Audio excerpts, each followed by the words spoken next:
I think बहुत अपने आप में करेज और कॉन्फिडेंस चाहिए होता है एक चीज़ कबूल करने के लिए।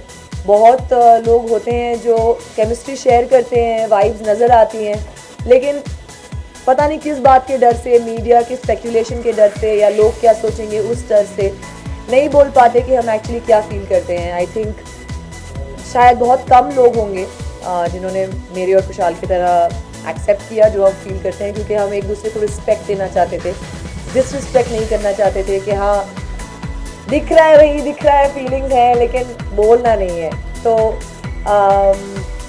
मैं बहुत खुश हूँ कि हमने एक दूसरे को जाना और यहाँ से कहाँ जाएंगे। जैसे अपनी आम जिंदगी में मैं जैसे वहाँ रहा हूँ इसी से ज़्यादा हम्बल हूँ, मगर वहाँ पे अगर छोटी बात में 5-7 हफ्ता तुम चुप रहा देखता रहा हूँ तो क्या कर रहे हैं, क्या कुछ हो रहा है, मगर टफ अनुभव था। मगर मुझे लग रहा था कि मैंने इतना किया, इतनी कोशिश की है कि पब्लिक थोड़ा सा प्यार देगी, और वाकई में प्यार दिया, यहाँ तक पहुँचा है। क्योंकि आप जानते हैं कि पहलवान को इतने लोग फॉलो करते हैं, बाकी जैसे टीवी पर्सनैलिटी थी, इंटरटेनमेंट वाले थे, मगर जितना प्यार दिया सब ने बहुत है। मगर लग रहा था कि शायद मतलब 1-2 में। देखिए, हमारे हिंदुस्तान में नारियां हमेशा जीती है, तो घरों में भी आप सबके भी आप जानते होंगे और जहाँ भी हम जाओ वहाँ पे नारी की रिस्पेक्ट करना चाहिए, क्योंकि नारी माँ होती है, बहन होती है, बीवी होती है। मैं रिस्पेक्ट करता हूँ। मैं बहुत खुश हूँ कि मैं थर्ड आया, सब मेल को मार दिया और 2 नारियों से मर गया एक नंबर। तो वो दोनों बहुत अच्छा खेली और बहुत ही डिग्निटी से खेली, बहुत सच्चाई से खेली। कहीं कहीं मैं भी बहक गया था, लेकिन मेरा काम था सिर्फ एंटरटेन करना, तो मैंने वही किया। पर मुझे 10 लाख नहीं लेना था, मैं सोचा ले लूँ एक बार, लेकिन मैंने बोला नहीं यार, अगर शायद मैं रह गया तो मैं एक ही मेल बचूंगा। तो ये दोनों नारियों से मेरे को थोड़ा खतरा तो था ही, घर में भी और बाहर भी।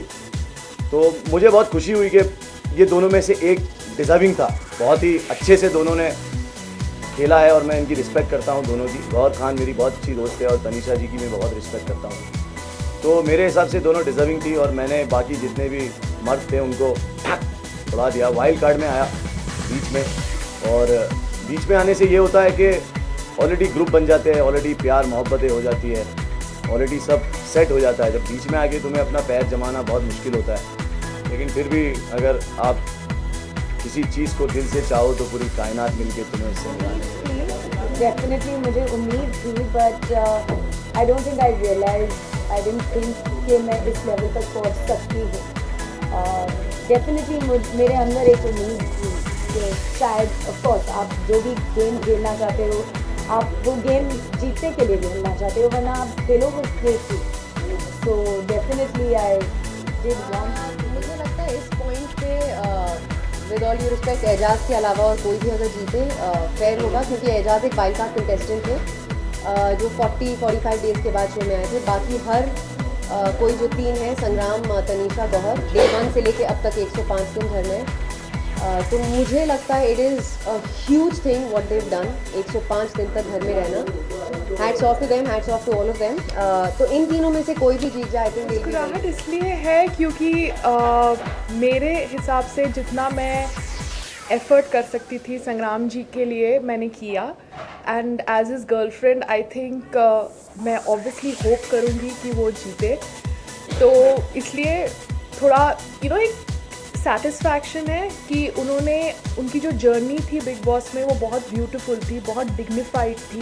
ऑनेस्टली क्यों ना लगे कि गौहर जीतने वाली है। आई थिंक येस्टरडेज एपिसोड, जो कल का एपिसोड था जहाँ पर हमने गौहर की जर्नी देखी, I think that itself proved it of all the videos that उसने जो अचीव किया है वाकई में काबिल तारीफ। मुझे लगता है कि लड़कियों के बीच में कोई होगा, तनीषा या गौहर। मेरा ज़्यादा फीलिंग है कि गौहर ही जीतेगा। मैं बहुत सारे डांस करने वाला हूँ और बहुत सारे एक्चुअली मैं सोच रहा हूँ कि शांति की वो तो खोली जाए, क्योंकि जब तक काम्या अंदर थी, मैंने हर एक इंटरव्यू में यही कहा है, तब तक मैं चाहती थी कि काम्या जीते, because I really felt that she is deserving और वो मेरी फ्रेंड है।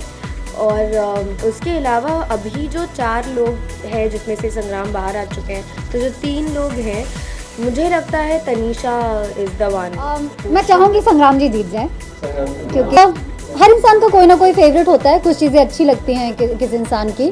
सो मुझे कुछ चीज़ें अच्छी लगती हैं गौहर की, जैसे उनका बात करना, अपने जो उनकी ओपिनियन है वो रखती हैं, उनको दबाती नहीं हैं। मुझे पसंद है गौहर।